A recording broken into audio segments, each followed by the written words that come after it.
अस्सलाम वालेकुम प्यारे तलबा और तालिबात। स्टडी विजन चैनल में आप सबको खुश आमदीद। जमात दाम फेडरल बोर्ड हिस्सा नसर में पहला सबक इखलाकी नबी सल्लल्लाहु अलैहि वसल्लम है। ये लेक्चर SL20 तैयार किया गया है इस इम्तिहानी नुक्ता निगाह से कि पेपर को हल करते हुए आपको कोई भी दुश्वारी या मुश्किल पेश ना आए। सबक नंबर 1 इखलाकी नबी में सबक का मरकजी ख्याल, खुलासा और मश्क जो है वो आपको करवाई जाएगी। सबक के मुसन्निफ मौलाना शिबली नुमानी हैं। जैसे कि आप सब जानते हैं कि जमात नाहम में आप एक सबक हिस्सा नसर का सबसे पहला सबक इखलाकी हसना पढ़ा था। उसी की कड़ी है सबक नंबर 1 आपका इखलाकी नबवी सल्लल्लाहु अलैहि वसल्लम। इसका मरकजी ख्याल देखते हैं। सबक हज़रत मोहम्मद सल्लल्लाहु अलैहि वसल्लम की पाकीज़ा ज़िंदगी के बारे में है, जो मौलाना शिबली नुमानी की किताब सीरत नबी सल्लल्लाहु अलैहि वसल्लम से लिया गया है। इसमें हमें आप सल्लल्लाहु अलैहि वसल्लम की आला इखलाक, नरम मिजाजी और दूसरों के साथ प्यार और मोहब्बत से पेश आने वाले वाक़यात पढ़ने को मिलते हैं। आप सल्लल्लाहु अलैहि वसल्लम हमेशा सब्र और बुर्दबारी से काम लेते थे और हर इंसान से मोहब्बत करते थे। ये सबक हमें सिखाता है कि हमें भी अपनी ज़िंदगी में इस तरह के अच्छे अखलाक अपनाने चाहिए, क्योंकि आप सल्लल्लाहु अलैहि वसल्लम की ज़िंदगी हमारे लिए बेहतरीन नमूना है। अब हम सबक का खुलासा जो है वो देखते हैं। इखलाक का एक दकीक नुक्ता ये है, दकीक का मतलब मुश्किल नुक्ता ये है कि इंसान अपने लिए इखलाकी हसना का जो पहलू पसंद करे, उसकी शिद्दत से पाबंदी करे और हर मुमकिन तरीके से इस पर अमल करे कि गोया ये खसूसियात इनसे किसी हालत में भी अलग नहीं हो सकती। इसी का नाम इस्तिकामत हाल और मुदावत अमल है, यानी किसी अमल को, किसी काम को मुसलसल करते रहना।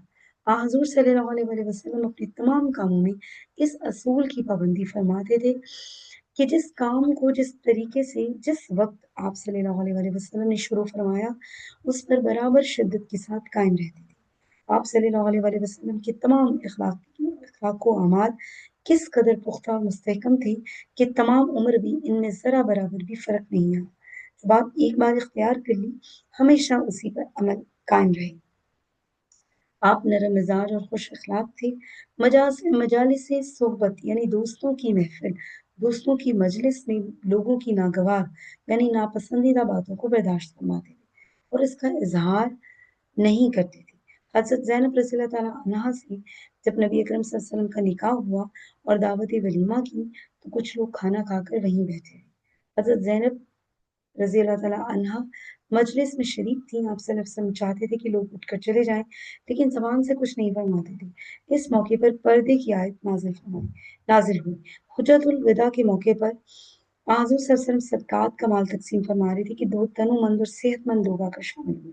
तो आप सल्लल्लाहु अलैहि वसल्लम ने फरमाया, "अगर तुम चाहो तो मैं इसमें से तुम्हें दे सकता हूँ, लेकिन तंदुरुस्त और काम करने के लायक लोगों का इसमें हिस्सा नहीं।"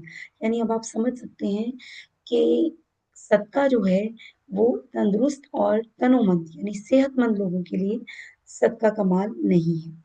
अगला देखते हैं हम लोग। कबीसा नाम के एक शख्स ने अपने मकरूज़ होने पर जब हुज़ूर सल्लल्लाहु अलैहि वसल्लम से अपनी हाजत यानी ज़रूरत बयान की, तो आप सल्लल्लाहु अलैहि वसल्लम ने फरमाया, लोगों के साथ सामने हाथ फैलाना सिर्फ 3 लोगों को रवा है, यानी वाजिब है, जायज़ है। उस शख्स को जो कर्जदार हो, दूसरा उस शख्स को जिस पर कोई नागहानी यानी अचानक कोई मुसीबत आ जाए, जैसे सैलाब, ज़ुकात, सैलाब आ जाए, ज़लज़ला आ जाए, यानी अचानक से कोई मुसीबत आ जाए और उसका सारा सरमाया बर्बाद हो जाए।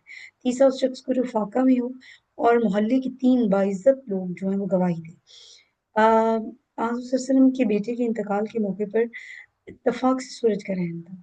लोगों ने सूरज ग्रहण के इस वाक़ये को इससे जोड़ा, तो हुज़ूर सल्लल्लाहु अलैहि वसल्लम ने सबको मस्जिद में जमा करके खुतबा दिया कि चाँद और सूरज ग्रहण का लगना अल्लाह की आयात कुदरत में से है, यानी अल्लाह की निशानियों में से एक निशानी है। किसी की ज़िंदगी और मौत से ग्रहण नहीं लगता। मुसन्निफ़ीन यूरोप का ख़याल है, आम ख़याल है कि हुज़ूर सल्लल्लाहु अलैहि वसल्लम जब मक्का में पैगम्बर थे, मदीना पहुँचकर पैगम्बर से बादशाह बन गए। लेकिन हकीकत ये है कि आप सल्लल्लाहु अलैहि वसल्लम तमाम अरब के ज़ेरे नगी हो जाने पर भी फाका कश रहे। यानी कि अरब आप सल्लल्लाहु अलैहि वसल्लम के सामने झुक गया।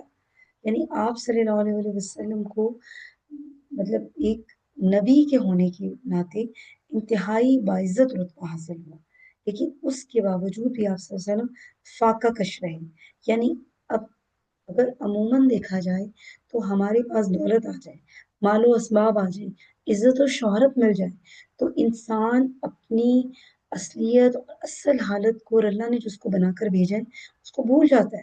انسان آسائشوں میں جو ہے سہولیات میں پڑ جاتے ہیں، اور اپنی جو ہے وہ برانڈ کے پیچھے بھاگ رہے، اپنے اصل کو بھول جاتے ہیں. لیکن آپ صلی اللہ علیہ وسلم فاقہ کش رہے. قریش اپنے فخر و امتیاز کے لیے مزدلفہ میں قیام کرتے تھے، لیکن آپ صلی اللہ علیہ وسلم نے اس تفریق کو پسند نہ کیا، اس فرق کو پسند نہ کیا. بعثت کا مطلب ہے نبوت سے پہلے اور بعد میں بھی عام لوگوں کے لیے آپ صلی اللہ علیہ وسلم عام لوگوں کے ساتھ ہی ہمیشہ قیام فرماتے. صحابہ کرام رضوان اللہ علیہم کے ساتھ مل کر کام کرتے. مسجد نبوی کی تعمیر اور خندق کھودنے میں بھی آپ نے مزدوروں کی طرح کام کیا. ٹھیک ہے. اور آپ صلی اللہ علیہ وسلم سفر کے دوران بھی ہوتے تو کوئی نہ کوئی کام اپنے ذمہ لے لیتے. گھر کا کام خود کرتے، کپڑوں کو پیوند لگاتے، جھاڑو دیتے، دودھ دھو لیتے، سودا سلف لاتے، اپنا جوتا خود کاٹ لیتے، غلام اور مسکینوں کے ساتھ بیٹھ کر کھانا کھاتے.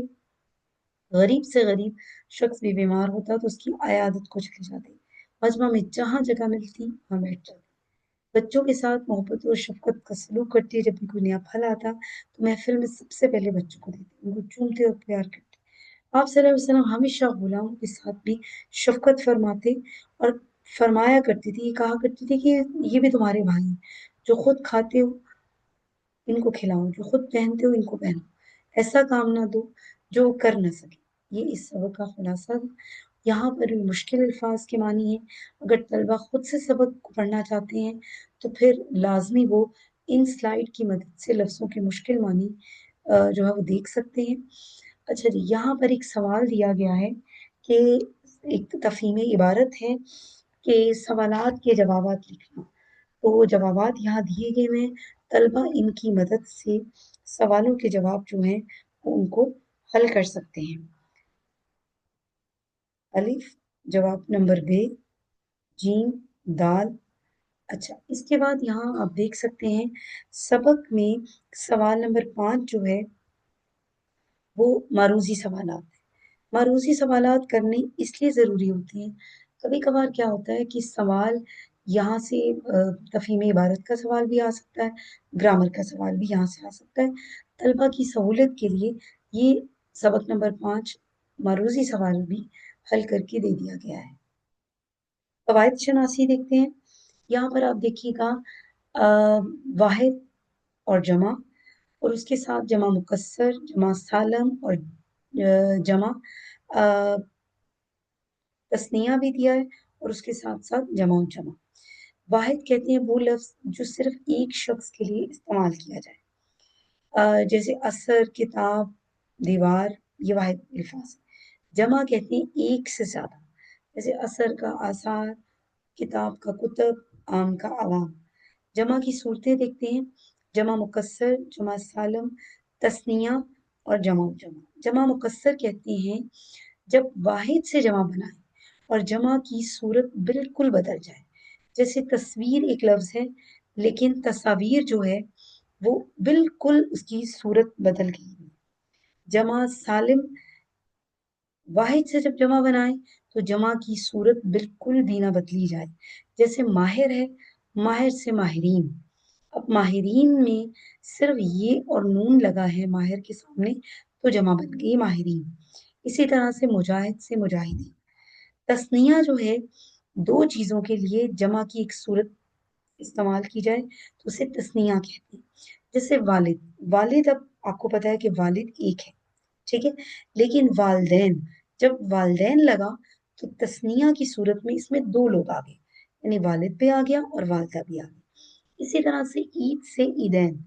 اب عید سے عیدین جب ہے تو عیدین میں عید الفطر بھی آ گئی، عید الاضحیٰ بھی آ گئی. جمع الجمع جو ہے کسی واحد سے جمع کی جمع بنانا اور پھر جمع کو آگے جمع کی جمع بنانا جمع الجمع کہلاتا ہے. جیسے خبر سے اخبار، اخبار جمع ہے لیکن اخبار سے اخبارات جمع الجمع ہے. لقب سے القاب، القاب سے القابات. उम्मीद है कि तलबा को यहाँ पर जमा की सूरतें, जमा मुकस्सर, जमा सालम, जमा तस्निया और जमा उल जमा की मजीद अच्छी तरह से समझ आ गई होगी। अब यहाँ पर एक सवाल है कि आपको ये अल्फाज दिए हुए हैं, तलबा ने पता लगाना है कि ये जमा मुकस्सर है, जमा सालिम है, जमा तस्निया है, या फिर इसमें ये जो है वो जमा उल जमा है। तो इसमें आपको जैसे हाजिर से हाजरीन जमा सालिम है, इसका आगे से जुमला भी बनाया गया है।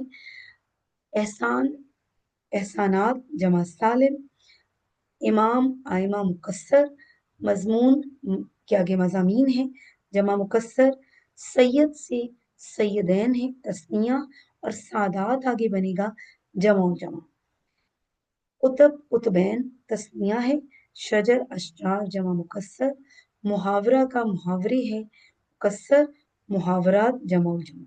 तलबा आपकी सहूलत के लिए आगे जुमले भी दिए गए हैं, आपने इसको नोटबुक पे यकीनन अपने नोट्स बनाते हुए आपने इसको जरूर लिखना है। अगला देखते हैं, नादर से नवादर जमा मुकस्सर, और नवादर के बाद जो है वो आगे देख लें, नवादरात जमा जमा, नूर का है अनवार जमा मुकस्सर, अनवारात जमा जमा, दवा का है अदविया जमा मुकस्सर और अदवियात जमा जमा, यानी ये जमा की जमा जो है वो बनी। इसके बाद आगे हम देखते हैं अगला सवाल, कवायद ज़बान शनासी से इसमें दिया गया अलामत औकाफ यानी रमूज़ो औकाफ। रमूज़ो औकाफ में वक्फा वक्फा की अलामत दी गई है और वक्फा छोटे जुमलों को बनाकर एक बड़ा जुमला बनाना। ठीक है, जैसे शहद सेहतमंद गजा है, ये लजीज और ताकतवर है। खत्मा खत्मा किसी भी जुमले के इख्तिताम पर लगाया जाता है। हमें ईमानदारी और सच्चाई को अपनाना चाहिए, उसके बाद अलामत खत्मा। सवालिया या इस्तफामिया, जब कोई बात पूछनी हो, सवाल किया जाए, इसकी अलामत सवालिया निशान, जिसको इंग्लिश में आप क्वेश्चन मार्क कहते हैं। सवालिया की अलामत तब लगेगी जब कोई सवाल पूछा जाए, क्या, क्यों, कब, कैसा, कितना। जब इस तरह के सवाल पूछे जाएंगे तो फिर अलामत सवालिया लगेगी। अब यहाँ पर आप देखिए, अलामत सवालिया के लिए आपका नाम क्या है, कायद आज़म किस शहर में पैदा हुआ। इस्तजाबिया इस्तजाबिया भी कहा जाता है, अलामत नदाइया भी कहा जाता है, फजाइया भी कहा जाता है। फिलहाल अभी हम अलामत जो है इस्तजाबिया कर रहे हैं। हैरत या हैरानी के मौके पर अरे ओ। खत फासिल खत फासिल ऐसे खत को कहा जाता है जो दफ्तरी मरासलात, बयानात, मुसव्वदात या मुतबादल अस्मा के इस्तेमाल के लिए लगाया जाए। जैसे अब यहाँ पर है मुसम्मी, मुसम्मात, बिन, बिन्त, इकरार करता हूँ, करती हूँ। इसके अलावा कभी आप देखें, आप सवाल जब आप लिखते हैं तो आप खत फासिल लगाते हैं। जिस तरह हम खत का नमूना करवाते हैं तलबा और तालबात को, तो हम खत के नमूने में लिखते हैं आपका बेटा, अलामत खत फासिल लगाते हैं, उसके बाद फिर हम आपकी बेटी। यानी अगर मुज़क्कर तालिब इल्म कर रहे हैं तो उनको समझ आए कि आपका बेटा लिखना है, मुअन्नस तलबा कर रही हैं तो फिर उनको पता चले कि यहाँ पर तो खत फासिल की अलामत तब लगाई जाती है। आगे हम देखते हैं अलामत मिसरा, अलामत शेर, अलामत तखल्लुस। अलामत मिसरा वहाँ लगाई जाती है जब शेर का एक मिसरा लिखा जाए और इसकी अलामत आइन है। शेर की अलामत, लिखने से पहले आपने ये अलामत जरूर लगानी है। और तखल्लुस, शायर का वो मुख्तसर नाम जो शायर अपने अशार में इस्तेमाल करे, उसके लिए ये अलामत लगाई जाती है, अलामत तखल्लुस। जैसे अब हम मिर्जा असदुल्ला खान गालिब, अब गालिब का जब शेर पढ़ेंगे तो गालिब की अलामत तखल्लुस, गालिब ने चूंकि शायरी में बहुत पहले अपना नाम असद, लेकिन अपने उनके बाद के कलाम में देखा जाए तो गालिब का लफ्ज इस्तेमाल हुआ है, तो गालिब के नाम के ऊपर अलामत तखल्लुस लगाई जाती है। तलबा और तालिबात, आपका बहुत शुक्रिया। उम्मीद है कि ये लेक्चर आपके लिए सूदमंद रहेगा, आपके लिए फ़ायदेमंद रहेगा और आप इस लेक्चर की मदद से सबक इखलाक हसना के मश्की सवालात बहुत बेहतर अंदाज में कर सकेंगे। शुक्रिया।